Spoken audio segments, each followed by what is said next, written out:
Mga ka-Showbiz Central, nandito po tayo ngayon sa 4th taping day ng Makapiling Kang Muli sa Calatagan, Batangas. Welcome to our set! Muling dinalaw ng Showbiz Central ang taping ng pinakaabangang GMA primetime soap na Makapiling Kang Muli. At talaga namang kita ang saya ng buong cast. Medyo malayo ang biyahe pero maganda naman ang lugar at alam namin na maganda ang ginagawa namin kaya nag-enjoy kami.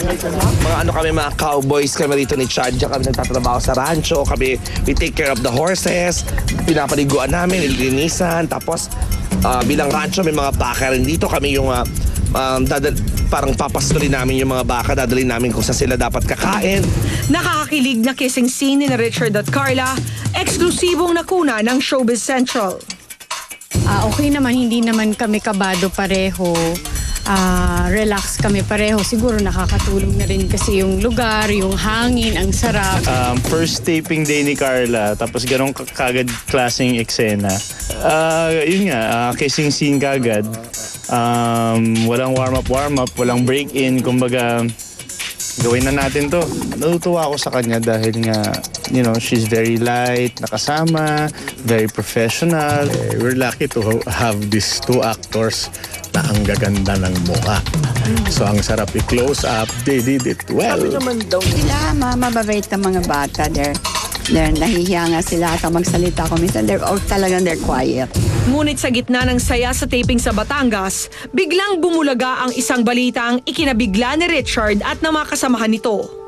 Person at ang oras natin 9 na minuto po bago mag-alas 11 na bumaga at meron po tayong balitang nag-overspeeding na isang aktor. Sino yan, Roel Perez? Ito ka inulit tinikitan na naman ng traffic violation. Na naman?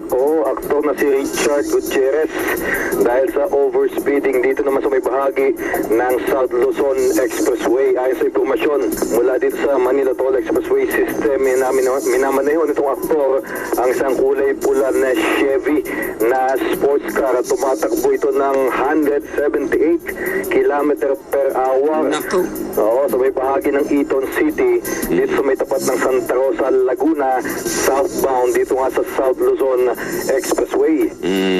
Patungo mano itong aktor sa Tagaytay at dito nga na para ng mga traffic enforcer naman ng Mate sa may bahagi na ng Santa Rosa, Laguna. Nabalitaan ko yan pagkatapos ng eksena namin ni Carla. So masayang-masaya ako, high spirits, and then biglang tinanong ako ng PA ko, si Rudy, kung nahuli ba daw akong nag-overspeeding the past few days.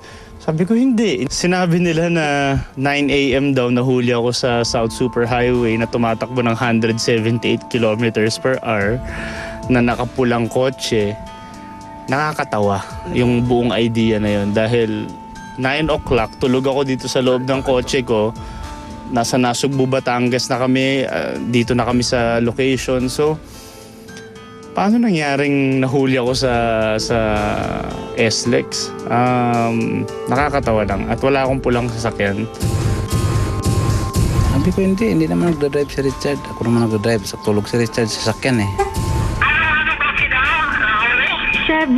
Chevrolet na red, pula daw.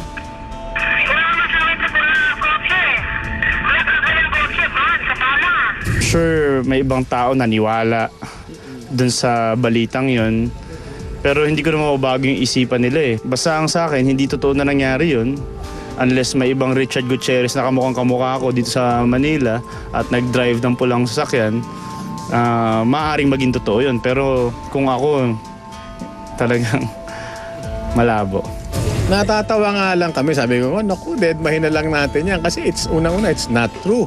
When it happened, Richard he's here. Kausap namin, nagbe-breakfast kami. Samantala, sinubukan ng Showbiz Central na kunin ang panig ng Inquirer Radyo tungkol sa nasabing report. Ngunit sila ay humiling na diretso ng kumpirmahin ang balita sa mismong opisina ng Manila Toll Expressway kung saan umano binase ang nasabing report. Wala po Richard Gutierrez na nakikita ng araw na yun. Okay. Dineclare din po yung aming operations manager nang hihinga po siya ng statement regarding po dyan. Kasi base sa mga sinasabi ng patrolya namin, wala naman daw po sila rinigpita na ganong pangalan. Sana next time, sana mag-research muna, sana mahatid natin yung tamang information sa mga tao. Para, di ba, patas yung laban. Nakakagulat at nakaka-stress yung mga ganyang pag-iimbento talaga, Pia. And you know, it's quite shocking because Inquirer.net is very credible and I follow them on Twitter and parang all my friends also follow them. So nakakagulat lang na they would release a story like this na false at talagang walang katotohanan. Ako naman, what I find despicable about it is parang they'll come out with a report but they're not going to get the other side Yes. of it. And At pati sa radyo, at yung pag-delivery sa radyo, parang talagang kala mo, totoo yung nangyari, di ba? And wala pong pulang kotse ang kapatid ko. At nung araw nga na yun, nandun si Sweet sa set. Nag-tweet nga si Sweet nung araw na yun na andun na si Chard ng 9 a.m. sa set, 3 hours away.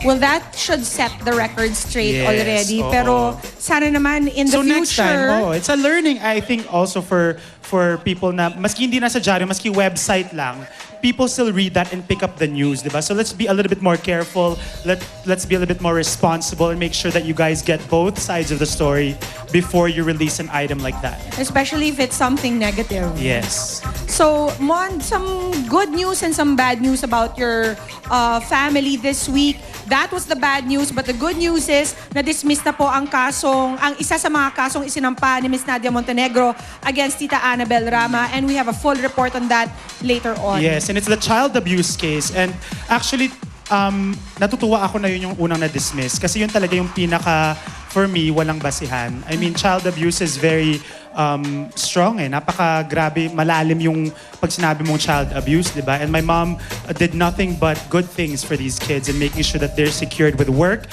with a network contract. So it's pretty shocking. And I think mabilis na dismiss talaga pag walang katotohanan yung kaso at kung walang proof talaga. And I think it was a good decision. At susubaybayan din po ng Showbiz Central ang kahihinatnan ng mga ibang kaso pang isinampa ni Miss Nadia Montenegro against Tita Annabel. Pero mamaya po, live po natin makakausap si Miss Isabel Oli tungkol naman sa nakawan Yes. na nangyari sa sarili niyang bahay. And apparently it involves her own house help. Someone that she trusted talaga. So mga kapuso, abangan nyo po yan sa pagbabalik ng Showbiz Central.